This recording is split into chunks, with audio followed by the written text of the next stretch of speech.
സ്കൂളിൻ്റെ വരാന്തയിലൂടെ പതിവ് നടത്തം നടന്ന ഞാൻ സ്കൂൾ മുറ്റത്തൊരു എരുക്ക് ചെടി എൻ്റെ ശ്രദ്ധയിൽപ്പെട്ടു.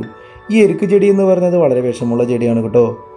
മനോഹരമായ പൂക്കളുടെ ഭംഗി പകർത്തിയെടുക്കുമ്പോഴാണ് കുറച്ച് കുട്ടിക്കൂട്ടങ്ങൾ എന്നെ എന്തോ കാണിച്ച് മാടി വിളിച്ചത്. ഈ വിഷമുള്ള ഇല ഒരു പുഴിച്ചേട്ടൻ ഒരു പേടിയും കൂടാതെ ബ്രേക്ക്ഫാസ്റ്റ് ആക്കുന്നു. ഇവനൊരു പൂമ്പാറ്റയുടെ കാറ്റർപില്ലറാണെന്ന് മനസ്സിലായി. പക്ഷേ മറ്റ് ജീവികൾ പേടിച്ചോടുന്ന ഈ ചെടി എങ്ങനെ ഇവനെങ്ങനെ ആഹാരമാക്കുന്നത്? കുറച്ച് പെൺകുട്ടികൾ ആ ചെടിക്കിടയിൽ എന്തോ കണ്ട് എന്നെ അങ്ങോട്ടേക്ക് വിളിച്ചു. എന്താണെന്ന് നോക്കിയപ്പോൾ ഒരു കുഞ്ഞു പ്യൂപ്പ ഡേഞ്ചർ സോണിൽ ആടിക്കളിക്കുന്നു. ഈ പുഴുവിൻ്റെ പ്യൂപ്പ തന്നെയാണത് കേട്ടോ. ഇത് പ്ലെയിൻ ടൈഗർ എന്ന പൂമ്പാറ്റയുടെ പ്യൂപ്പയാണ്. വിഷമുള്ള എരുക്ക് ചെടി തിന്ന് ഇവനും കുഞ്ഞ് വിഷപ്പൂമ്പാറ്റയായി മാറുമത്രേ. അതുകൊണ്ട് തന്നെ പക്ഷികൾ ഇവനെ കണ്ടാൽ പേടിച്ച് ട്രാക്ക് മാറ്റി സഞ്ചരിക്കും. മറ്റൊരു യൂട്യൂബ് വീഡിയോ ഇതിനെ ഞാൻ കാണിച്ചു തരുന്നേ.